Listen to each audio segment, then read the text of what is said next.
Ең бірінші балаға білім берілмейді, ең бірінші балаға тәрбие берілу керек. Біздің балаларымыз бақылайсың, бірақ кейбір кезде өздеріне пайдасы жоқ, тиктоктағы неше түрлі қатыгездік ойындарды ойнап қояды, қатыгездік фильмдерді көріп қояды. Осындай сауатсыз ұрпақ өсіп келе жатыр ма деп мен қорқамын. Талқы жобасы бойынша аудандық жарысқа барғанның өзі оқушылар үшін бір үлкен өнеге бола алады деп ойлаймын.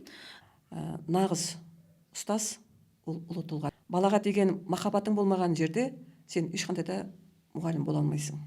Оқымайтын бала болмайды. Оқыта алмайтын мұғалім болады деген қағиданы естен шығармауың керек. Ата-анамен әңгіме бастаған уақытта сен ең бірінші оңды нәтижелерді талқылауың керек. Білім, еңбек, шыдамдылық болған жерде ұстаз бәрін жеңіп шығады. Аға буынның өсиетін болашаққа жеткізетін бір өнегелі, үлгілі ұстаз болам деп елестетем. Өзімді алсаң ал, абыройымды алма деп. Сондықтан абыройларыңыз арта берсін. Қайырлы күн, құрметті Долан Медиа YouTube каналының көрермендері. Бүгін біз сіздермен білім берудегі буын сабақтастығы тақырыбында ой өрбітетін боламыз. Ендеше бүгінгі подкастымыздың қонақтарымен таныс болыңыздар. Өмірін ұстаздық қызметке арнаған, сан алуан шәкірттің жүрегінен орын тапқан, ардақты ана, асыл әже, аяулы жар Зинеденова Маржанкүл Жұмабекқызы және біздің мектебіміздің жас маманы, ағылшын тілі пәні мұғалімі Құдайберген Сандуғаш Қуанышбекқызы. Бүгінгі сұхбатымызға қош келдіңіздер. Бүгін енді тәжірибелі ұстазбен жас маманның көзқарасы тоғысқан, тәрбиелік мәні зор, мазмұнды, қызықты сұхбат болады деп ойлаймын. Маржанкүл Жұмабекқызы, сіздің 47 жыл осы ұстаздық жолда еңбек еткеніңізді бізге мәлім. Осы мұғалім мамандығын сіз неліктен таңдадыңыз? Сәлеметсіздер ме, құрметті әріптестер, құрметті Долан ауылындағы орта мектептің ұжымы.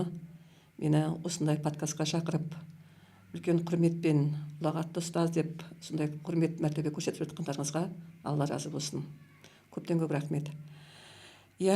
Бұл ұстаздық қызмет өздігінен келмейді. Ол бала кездегі қиялдау, бала кездегі армандау, бала кездегі бүкіл ойындарының барлығы мұғалім болу арманы болған кезде сол арман өзі орындалады екен. Мен кішкентай кезімде, әлі күнге дейін қазір сен сұрақ қойған кезде көз алдыма оралып жатыр. Кішкентай кезімде, кішкентай ғана Маржангүл, біз ауылда тұрдық. Кез келген есіктерді, кез келген жерді мен тақтағы болатын едім.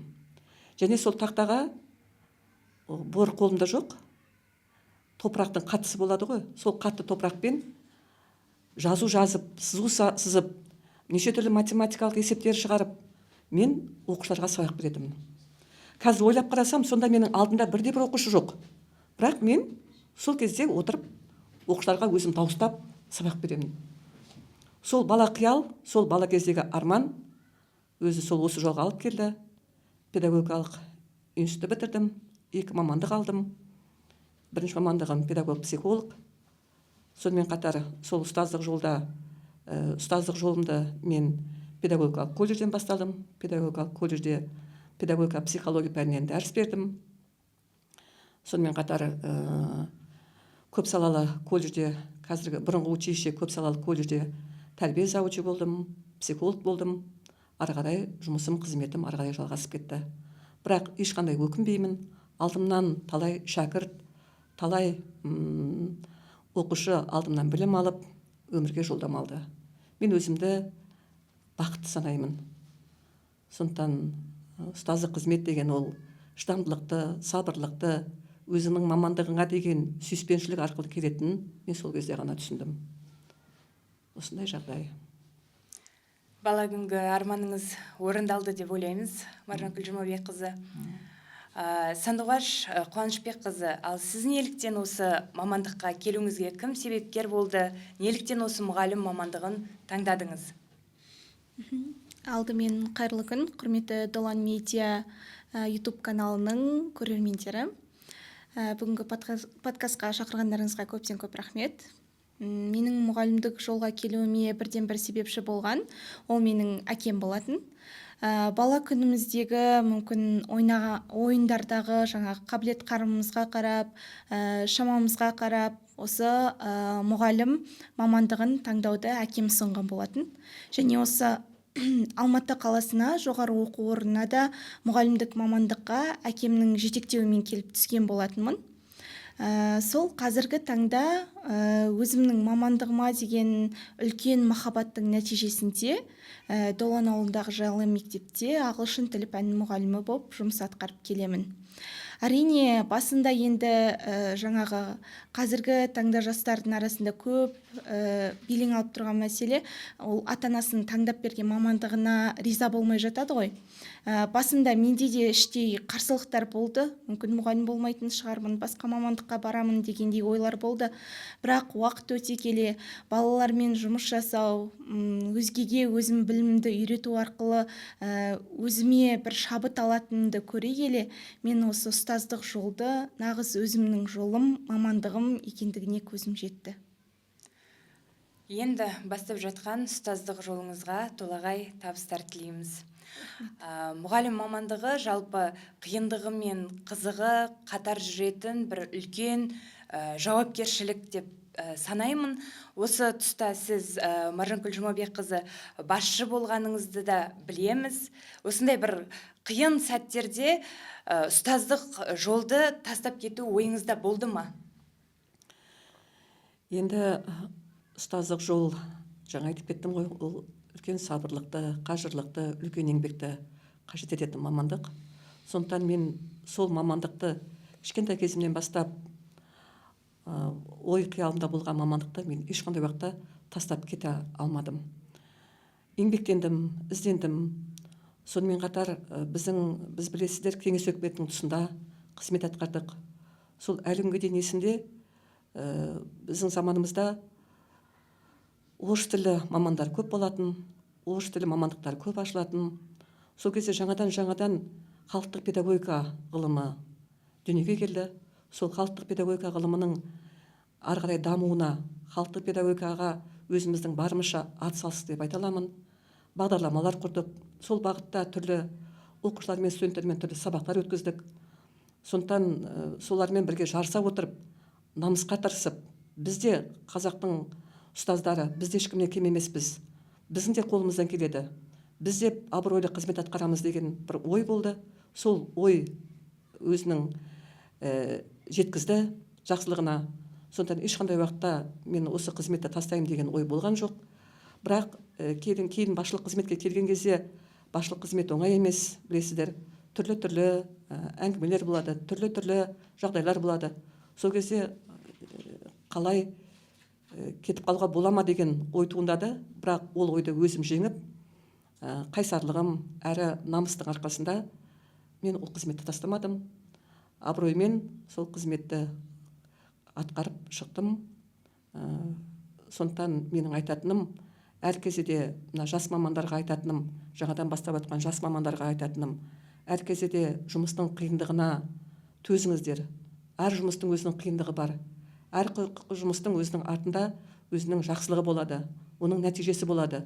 Сондықтан қажымай, талмай, намысқа тырысып, абыройлы қызмет атқарамын, ол менің қолымнан келеді деген бір қайсарлық мінезді, жауапкершілікті атқара отырып, соңына дейін алып шығу керек деп ойлаймын. Және менің айтатыным, осы ұжымға, басқа да ұжымдастарыма менің тек қана жақсылық жолымды берсін. Мен сияқты сіздер де аман-есен зейнеткерлікке жетіп, ары қарай да қызмет атқарып, осылай жастардың ортасында үлгілі, тәрбиелі, тәртіпті әңгіме айтып отырыңыздар деген өзімнің батабымды бергім келеді. Әр кезде өздеріңіздің қызметтеріңізді тастамаңыздар. Мен айтқаныңыз келсін. Осындай сіз сияқты тәжірибелі ұстаздардан біздің үйренеріміз өте көп.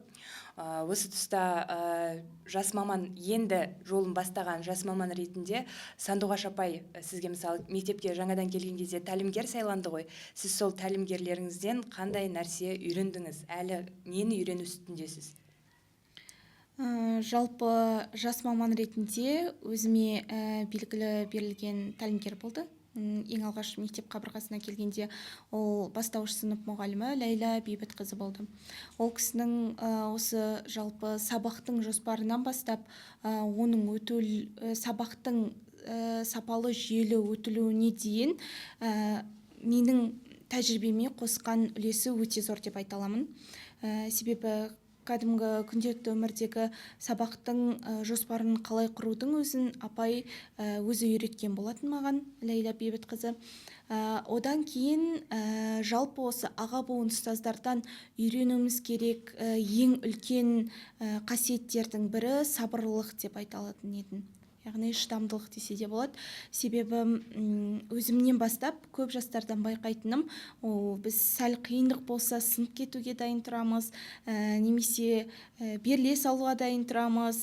Ал үлкен ұстаздарымыз мектептегі қарайтын болсақ, ол кісілерде үнемі кез келген іске деген үлкен бір сабырлықты байқауға болады. Сол қасиеттерін үлкендердің өзіме үлгі тұтып, үнемі есімде сақтап жүруге тырысамын.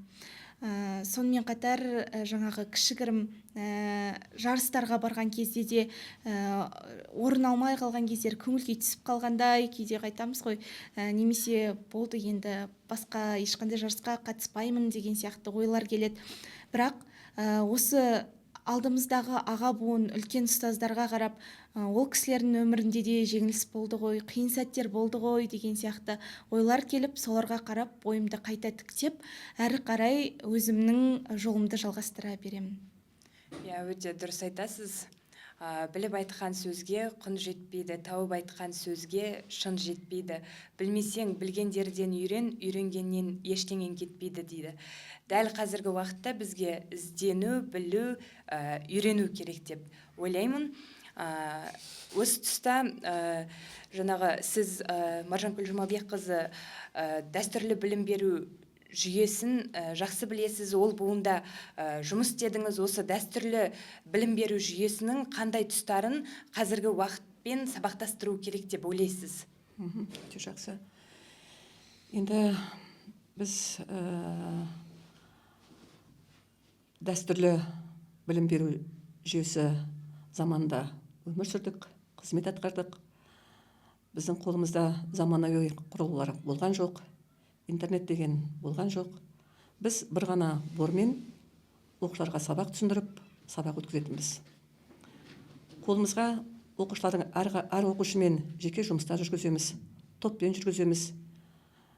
Сол кезде оқушылармен жұмыс жүргізу барысында, сол тапсырмаларды орындау барысында, бұл жерде бір дәстүрлі білім беру жүйесінің бір пайдасы, әр оқушымен жеке жұмыс жүргізуге тырысасың. Мысалы, жұмыс жүргізу барысында сен сол оқушымен неше түрлі сауалнамалар алу арқылы, тапсырмалар беру арқылы, сен ол оқушының білім беру барысында оның қай жерде білімінде кемістік кетіп жатыр, не істеуіміз керек, қалай көмектесуіміз керек деген ой туады. Сол оқушымен жеке жұмыс жүргіземіз, жеке ол оқушыға жеке кеңес береміз. Ол оқушының ары қарайда сол қателіктерін жою мақсатында біз жұмыстанатынбыз. Сондықтан бұл мен ойлаймын, сол дәстүрлі білім беру жүйесінің осындай бір жақсы тұстары бар. Сонымен қатар қазіргі уақыт айтады ғой, қазіргі уақыт болсын, бұрында да ең бірінші балаға білім берілмейді, ең бірінші балаға тәрбие берілу керек. Тәрбиесіз берілген білім дейді, Әл-Фараби атамыздың бір жақсы сөзі бар. Ол адамзаттың қас жауы дейді. Сол кезде біз тәрбиеге үлкен мән беретінбіз. Тәрбие сағаттарына, сабақ кездерінде тәрбиемен байланыстыру, әр оқушының жеке тұлға болып қалыптасуына өз үлесімізді қосып отыратынбыз, жеке жұмыстар жүргізетінбіз. Мінекей осы тұста қазіргі мына кейбір кезде осындай қазіргі уақытта сол уақыттың, заманның талабы ма, әлдегі уақыттың тығыздығы ма, қазір осындай жұмыстар кішкене сәл артта қалып жатқан сияқты. Сонымен қатар сол дәстүрлі білім беруде қазіргі уақытта ең пайдалысы сол, оның жақсы тұстарын алып, заманауи білім беру тұрғысындағы біліммен байланыстыру мен біріктіріп жұмыс істеу арқылы жас жеке тұлғаны қалыптастыруға болады деп есептеймін. Сондықтан дәстүрлі білім беру мен заманауи білім беру бір жерге тосқан уақытта ғана оның нәтижесі болатындығын сезінеміз. Сондықтан әр кезде де жақсы жақтарын алып, баламен не болғанда да баланың жеке тұлға болып қалыптасуына біз әрқайсымыз үлес қосуымыз қажет. Осы дәстүрлі білім беру жүйесінің артықшылықтары туралы өте керемет айтып өттіңіз. Осы тұрғыда енді заманауи құрылғылар деп айтып жатсыз. Қалай ойлайсыз, қазіргі замандағы заманауи құрылғылар мұғалімнің жұмысын жеңілдетті ме, әлде күрделендірді ме? Енді қазір заманның талабы сол. Қазіргі кезде неше түрлі заманауи құрылғылар пайда болды. Ол да заманның талабы. Қазіргі уақытта заманауи құрылғылар қажет. Өйткені біздің кезіміздегі оқушымен қазіргі кездегі оқушыны салыстыра алмайсың. Қазіргі кездегі оқушының ойлауы бөлек. Қазіргі кездегі оқушының дамуы бөлек. Сондықтан бұл заманауи құрылғыларды пайдалану, мен ойлаймын, оқушыға, мұғалімге өте қажетті дүние. Мұғалім сол заманауи құрылғыларды пайдалану арқылы оқушыны сабаққа қызықтыру, сабаққа деген оның көңіл күйін ояту, сабаққа деген оның қызығушылығын арттыру үшін оның пайдасы өте зор. Сонымен қатар заманауи құрылғылар арқылы қазір оқушыларымыз біздің неше түрлі тест тапсырмаларын, түрлі өзіне қажетті материалдарды осы заманауи құрылғылар арқылы өзінің пайдасына жатып жатыр. Ол да бір үлкен жетістік деп ойлаймын. Сонымен қатар бұл заманауи құрылғылардың пайдасы өте зор. Балалардың жаңағы ақпараттарды жылдам алуға, ақпараттармен жылдам бөлісу арқылы бір-бірімен ой бөлісу деген сияқты көптеген оның пайдалы тұстарын біз көріп отырмыз. Сонымен қатар заманауи құрылғылардың кейбір кезде бір олқы тұстарын да байқаймыз. Себебі біздің жастарымыздың қазір интернетке тәуелділігі басым болып кетті. Ата-ана тарапынан мен де өзім әжемін, немере тәрбиелеп отырмын. Кейбір кезде біздің балаларымыз бақылайсың, бірақ кейбір кезде өздеріне пайдасы жоқ тиктоктағы неше түрлі қатыгездік ойындарды ойнап қояды, қатыгездік фильмдерді көріп қояды. Соның салдарынан қазір біздің жастарымыздың бойында қатыгездік қалыптасып кетті ме деп мен қорқамын. Себебі қазір ақпараттық құралдарынан тыңдап отырсаңыз, балабақшаның өзінде балалар бірін-бірі теуіп, бірін-бірі қорлап жатқанын көрген кезде, бұл қайдан пайда болды? Ата-ана оны үйреткен жоқ, бірақ баланың психикасына сол еніп кетті. Мына осы тұста кішкене кем тұстары бар. Сондықтан бұл әлеуметтік желілерді өте сақтықпен пайдаланып, сақтықпен қолдануымыз керек деп ойлаймын. Сонымен қатар бұл жерде қазір көптен көп рахмет, мектептерде оқуға құштар жобалар іске асып жатыр. Осы Долан ауылындағы орта мектепте де мен осы оқуға құштар бағдарламасы негізінде талқы жобасы, яғни кітапқа деген құштарлықты арттыру мақсатында жұмыстарды көріп отырмын. Кітаппен арқылы кітаппен баланы дос жасау, кітаппен. Яғни кітап арқылы баланың ой өрісі, баланың сөйлеу мәдениеті, баланың сауаттылығы осы кітап арқылы дамиды деп есептеймін. Сондықтан бұл заманауи құрылғыларды да бұрынғы дәстүрлі біліммен байланыста бірге жүргізе отырып, заман талабына сай жас ұрпақ тәрбиеленді деп ойлаймын. Заманауи құрылғыларды да өз орнымен қолдану керек. Есептейсіз. Осы талқы жобасы туралы айта кетсек, ауданымызда талқы жобасы осы оқу жылында қолға алынды. Ол жобаға оқушыларымыз бен жас мамандарымыз қатысты. Оқушыларымыз Өзбекәлі және Мәдени майдан, Қаныш және Ғылыми майдан атты кітаптарды талқылап, жүлделі орындарға ие болған болатын. Жас мамандар арасында Алма Құраубаеваның ұлттық мектеп кітабы талданды. Осы жобаға мектебіміздің атынан аудандық кезеңінде Сандуғаш Қуанышбекқызы екеуміз қатысқан болатынбыз. Енді осы жоба туралы, кітап туралы өз ойыңызды айта кетсеңіз. Жалпы ең алдымен талқы жобасы туралы айтар болсақ, ол оқушылар үшін де, жас мамандар үшін де өте пайдалы бір мағыналы жобалардың бірі деп білемін. Себебі кітап оқу арқылы біз өз ой өрісімізді ғана емес, оқушылардың да көкжиегінің кең болуына әсер етіп жатырмыз деп ойлаймын. Осы жобада біз Алма Қыраубаеваның ұлттық мектеп кітабын талдадық. Жаңа айтып өткеніңіздей, ол кітаптан мен өзіме ұлттық тәрбиенің, балаларды ұлттық тәрбиеге баулудың қаншалықты маңызды екендігін түсіндім. Кітапта айтылып кеткендей, өзінің түп тамырын білген бала ғана өзінің ата-бабасының тарихын, оның өткендерін, өткен жолын білген бала ғана болашақта үлкен биік белестерден көріне алады.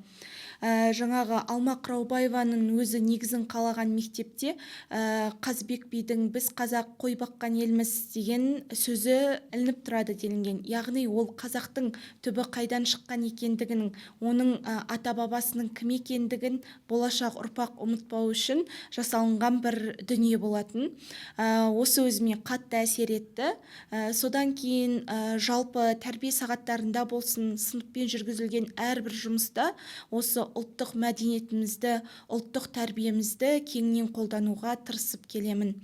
Сонымен қатар, жаңағы Алма Қыраубаева негізін қалаған мектепте оқушыларға сіз деп сөйлесу, олардың өздерінің тұлға екендігін сезінуге, болашақта үлкен мамандық иесі бола алатын әрбір бір мамандық иелері екендігін сезінуіне әсер ететін бір оқушыларға ұсынылған әдіс болғандықтан, осыны да өзім мектепте жалпы қолданып келемін. Қазіргі таңда оқушыларда өте ерекше әсер қалады екен. Олармен сіз деп сөйлескен кезде өзін сыйлап тұрғанды сезінгендіктен, балада мені сыйлай бастағандығын, жаңағы айтылған сөздердің өтімді бола бастағандығын байқадым. Және болашақта тағы да осы кітап бойынша алынған әдіс тәсілдерді, тәжірибелерді көптеп мектеп өмірінде қолданатын жалпы ниетім бар. Мен де өз тәжірибемде қолданамын деп ойлаймын. Алма Қыраубаеваның ұлттық мектеп кітабындағы ерекше әсер еткен жері, әр құс бар өзінше сайрайды, әр гүл бар өзінше жайнайды деп айтады ғой. Бұл жерде біз балалардың бойында жақсы қасиеттері болады. Сол жақсы қасиеттерімен жұмыс істеп, соны ары қаратай дамытсақ, шамын жаға білсек, нағыз мықты тұлға қалыптастырып шығамыз деп ойлаймын. Енді осы тұста Маржан Жұмабекқызы, біз балаларды осы кітап оқуға қалай баулуға болады? Қалай баулай аламыз? Өте жақсы сұрақ. Енді бұл кітапқа деген құштарлықты біз әрқайсымыз баланың кітапты оқуына біз жауаптымыз. Әрқайсымыз. Бұл оқуға құштар жобасы деп жатырмыз. Бұлардың барлығы тек жеке ұран болып қалмау керек. Оны әрбір жеке ұстаз, әрбір сынып жетекші оны жете түсіну керек. Яғни осы кітап оқу арқылы біз оқушының сауаттылығын қаншалықты деңгейге көтердік. Оқушының сауаттылығы ойлау өрісін, оқушылардың есте сақтауын, қабілетін, қиялдауын, яғни бүкіл зейінін біз қаншалықты деңгейге дамытып жатырмыз. Яғни былай қарасаңыз, осының барлығы де кітап арқылы дамытуға болады екен. Сондықтан тек қана ұран емес, әр сынып жетекші, әр ұстаз оқушылардың кітап оқуына мүмкіндік беру керек, жағдай жасау керек.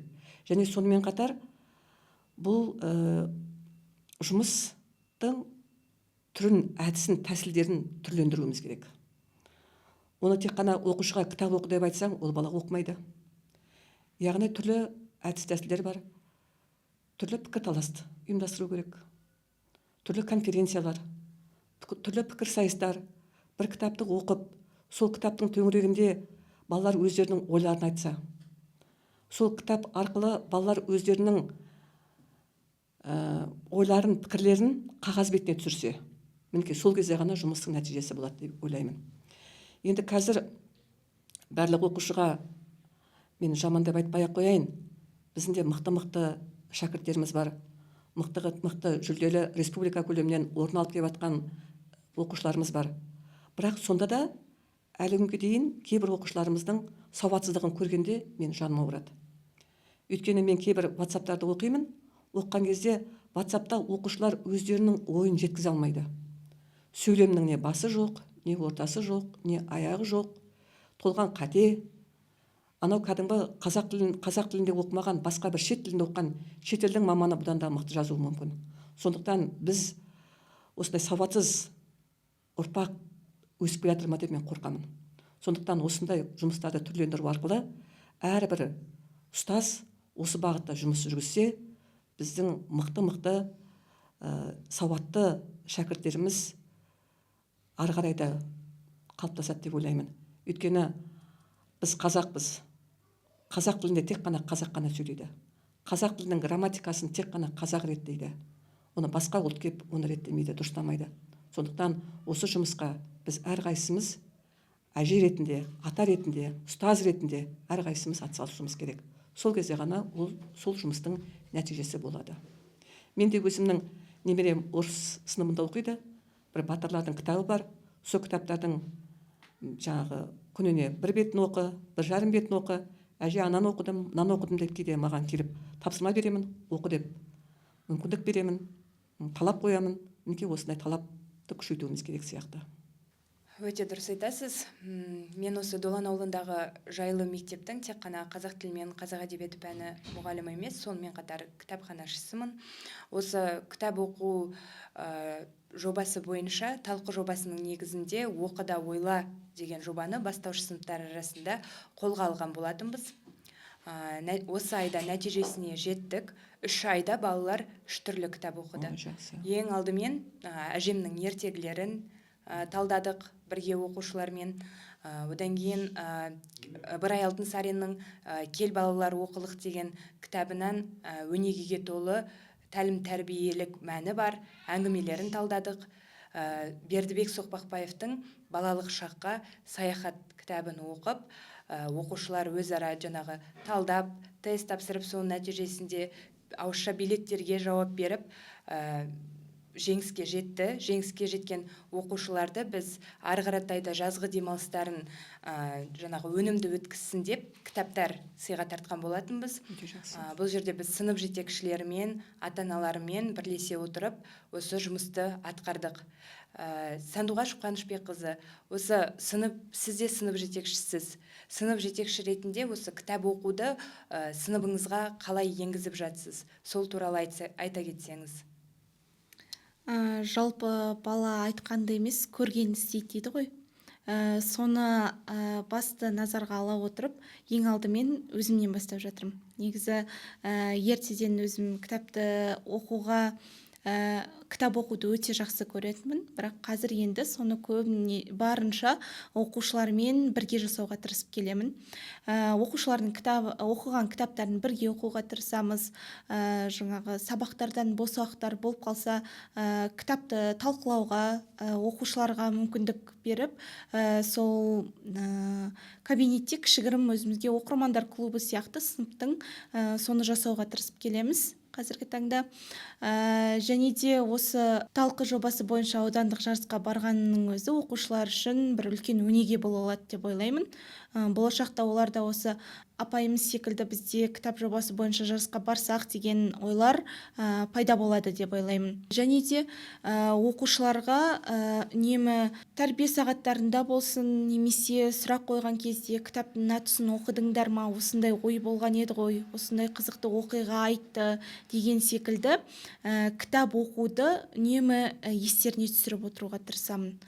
Осылай әрі қарай жұмыстарымыз нәтижесін беріп, сыныпта кітап оқитын оқушылар ортасын көбейте аламыз деп ойлаймын. Жақсы. Өте дұрыс айтасыз. Абай атамыз айтады ғой, артық білім кітапта, ерінбей оқып көруге деп. Сол үшін кітап оқу жолында ерінбей, талмай, үнемі ізденісте болып оқуымыз керек деп ойлаймын. Маржанкүл Жұмабекқызы бағанадан бері жаңағы тәрбиені енді дәстүрлі білім беру жүйесі, заманауи құрылғылар туралы айтып жатырмыз. Енді сіз ұстаздық жолын өзіңіз ардагер ұстаз ретінде тәжірибесі мол жаңағы басшы ұстаз ретінде ұстаздық жолын енді бастайын деп жатқан мамандарға, жас мамандарға қандай ақыл кеңес айтар едіңіз? Өте жақсы сұрақ. Мен осы сұраққа мынандай ой пікірмен бастағым келіп тұр. Мектептің жаны мұғалім. Мұғалім қандай болса, мектепте сондай болмақ деген ұлы ұстаз Ахмет Байтұрсыновтың сөзімен бастағым келіп отыр. Және сонымен қатар көптеген біздің ұлы тұлғаларымыздың сөзі бар. Мұхтар Әуезов ағамыз айтқан екен, нағыз ұстаз ол ұлы тұлға деп. Сондықтан ұлылыққа теңеген ұстаз мамандыққа деген жауапкершілік өте жоғары болу керек. Бұл жерде жас мамандарға, жалпы ұстаздарға айтатыным, сен өзіңнің мамандығыңды жалпы сүйегің керек. Сүйіспеншілік болмаған жерде, баланы жақсы көрмеген жерде, балаға деген махаббатың болмаған жерде сен ешқандай да мұғалім бола алмайсың. Бұл біріншіден. Екіншіден, менің айтатыным, мұғалім болатын адам ең бірінші жақсы мінез құлықты болу керек. Тәкаппарлық мінез кейбір кезде біздің жас ұстаздарымыздың бойында кейде болады. Өйткені басшылық қызметте біздің көптеген үлкен зейнеткерлік жасқа жақындап қалған кейбір ұстаздарымыздан мен кейбір кезде олардың реніштерін естідім. Сіздің кешегі алған жас мамандарыңыз адамдармен амандаспайды. Олар біздің айтқанымызды тыңдамайды деген кейбір осындай тұстарды естіп қаламыз. Сондықтан менің айтатыным, құрметті жас мамандар, сіз сол ұстаздық мамандықты таңдадыңыз ба? Ең бірінші сіз өзіңіздің ұстаздарыңызбен, өзіңіздің әріптестеріңізбен жақсы қарым-қатынас орната алмайынша сіз жас маман бола алмайсыз. Сіз тәкаппарлық деген, бойыңыздағы дөрекілік меніңіз жоғары болып кетті ма, сонымен сіз өзіңіздің бойыңыздағы жаман мінез-құлықпен сіз күресуіңіз керек. Өмір бойы адам баласының бір айтқан бір жақсы сөз бар ғой, сен өзіңді тал бесіктен жер бесікке дейін өзің тәрбиелеуің керек. Барынша қарапайым болуың керек. Қарапайымдылық дегенде біз былай түсінеміз. Біз мәуелі ағаш сияқтымыз, пенде. Мәуелі ағаш неғұрлым биіктеген сайын, оның басы соғұрлым төмен қарай салбырайды. Біз сол сияқты мәуелі ағаш сияқты болуымыз керек. Қарапайымдықтан ешкім қорлық көрмейді. Қарапайымдық ешқандай уақытта адамға зиян тигізбейді. Бұл бір. Екіншіден, сен өзіңнің мамандығыңа деген үнемі ізденіс үстінде болуың керек. Үнемі ізденбейтін мұғалімнен жақсы мұғалім шығады деп айта алмаймын. Жаңа технологияларды өзіңнің жұмысыңа енгізу, ізденіс үстінде болу, бұл еңбек ету, өзіңнің еңбегіңе деген жауапкершілік, мінекей басты құндылық, мұғалімге қажетті құндылық осылар деп есептеймін. Сонымен қатар мынандай бір қағиданы есте сақтауың керек. Оқымайтын бала болмайды. Оқыта алмайтын мұғалім болады деген қағиданы естен шығармауың керек. Екіншіден, біз әр баланың мүмкіндігін, қабілетін әр кезде аша білуіміз керек. Мінекей осындай жағдайда ғана сен жақсы мұғалім бола аласың. Енді сонымен қатар біз қарым-қатынасты тек қана әріптестермен ғана емес, сонымен қатар ата-аналармен де жақсы ұйымдастыру білуіміз керек. Сен ата-ананы сұхбатқа шақырған уақытта, әңгімелесуге шақырған уақытта, сен жаман көңіл күйді сен сыртқа қалдырып кетуің керек. Ата-анамен жақсы көңіл күймен сен әңгіме бастауың керек. Екіншіден, ата-анамен әңгіме бастаған уақытта сен ең бірінші оңды нәтижелерді талқылауың керек. Соның кейін ғана барып негативті әрекеттерге көшуіңе болады. Үшіншіден, сен кез келген саған сұхбатқа сазуға келген, сенімен пікірлесуге келген ата-анаға сен рахмет айтуың керек. Соның ішіндегі ең үлкен рахмет, біз көбінесе ер адамның жинасқа келе алмайды ғой. Ер адамға біз рахмет айтуымыз керек. Бүгін жинасқа келіп қатысқаныңызға, немесе бүгін шақырғанда келіп өзіңіздің уақытыңызды бөлгеніңіз үшін сізге көптен көп рахмет деп айтсаңыз, сіздің ештеңеңіз кетіп қалмайды. Солай ғой да? Сондықтан әр кезде де кішіпейіл болған сайын біздің жұмысымыздың өнімділігі де соғұрлым жоғары болады. Сондықтан осындай қағидаларды, осындай ұстамдылықты бойына тартқан ұстаз ғана мықты ұстаз бола алады. Сонымен қатар тағы да айтатыным, жас мамандарға айтатыным, осы мамандықты мамандық иесі боламын деп жатқан ұстаздарға айтатыным, сен ең бірінші сол оқу барысында, жоғарғы оқу орнында оқу барысында сен өз пәніңді жақсы оқуың керек. Өз пәніңді мықты білген кезде ғана сен мықты мамандық иесі боласың. Екіншіден, сен методиканы, түрлі әдіс тәсілдерді меңгерген кезде ғана сенің жұмысыңда өнім болады. Ал сен методиканы, әдіс тәсілдерді меңгермеген жағдайда сенің базалық білімің саған ешқандай уақытта көмектесе алмайды. Сонымен қатар, үшінші жағдай педагогикалық техника дейді. Ол бірінші сенің мұғалімнің сөйлеген сөзі, жүрген жүрісі, киген киімі, дауыс тембрі өте әдепті, педагогтық әдептілікке лайықты болу керек. Біз кейбір кезде ашу шақырамыз. Кейде мұғалімдердің коридордың бойын өтіп жатқан кезде айқайлап шыңғырып жатқанын естисің. Кейбір кезде мұғалімдердің өзі шаштарын жайып, енді барлық мұғалімдерге топырақ шашпаймын, өзі жайып жүреді де, сен шашыңды неге жинамайсың деген талап қоямыз. Мұғалім өзі бетіне 5 килограмм жағы бояуды жағып алып, сен бетіңді бояма деп қыздарға ақыл айта алмайсың. Сондықтан әр кезде сөйлеген сөзімізден бастап, жүрген жүрісімізден бастап, біз қайда кетіп бара жатырмыз? Бүгін менде қанша сабақ? Мен қандай киім киіп бара жатырмын? Мен оқушылардың алдында тұрамын деген сияқты осындай сенде бір жауапкершілік болу керек. Сол кезде ғана сенің жұмысында оң нәтиже болады деп есептеймін. Білім, еңбек, шыдамдылық болған жерде ұстаз бәрін жеңіп шығады. Ақыл кеңесіңізге көп рахмет. Сандуғаш Қуанышбекқызы, бағанадан бері 50 жылға жуық тәжірибелі ұстазбен сұхбаттасып, өнегелі әңгімесін естіп отырсыз. Енді осы әңгімелерден ой түйіндей отырып, сіз өзіңізді 30 жылдан кейін қандай мұғалім ретінде елестетесіз? Жалпы 30 жылдан кейін өзімді осы қазіргі біздің аға буын ұстаздарды бір асылдың сынығы ретінде көруге болатын шығар. Себебі бұл кісілер өздерінің жаңағы дәстүрлі білім беру кезіндегі сол кезеңді де көрді, кеңестік дәуірді де көрді, қазіргі заманды да көріп келе жатыр. Осы кісілердің бір ізіндегі ізбасарлары боламын деп өзімді елестетем.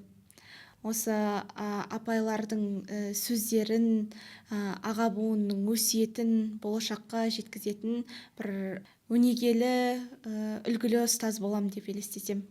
Және ол кезде менің бір ең үлкен жеткен жетістігім оқушылардың кезінде осы Сандуғаш апай бізге осылай айтқан еді, сол ойдан кейін мен былай жасағанмын, немесе сол ойдан кейін мен мына мамандық таңдау арқылы қазір мынандай нәтиже алып отырмын деп өздеріне бір үлкен менің сөзімнен, ойымнан үлкен бір нәтиже шығарса, сол мен үшін үлкен жетістік болады деп ойлаймын. Ал енді құрметті ұжым, бүгін мен тағы да қайталап айтам, мені шақырып үлкен құрмет көрсетіп жатқандарыңызға көптен көп рахмет.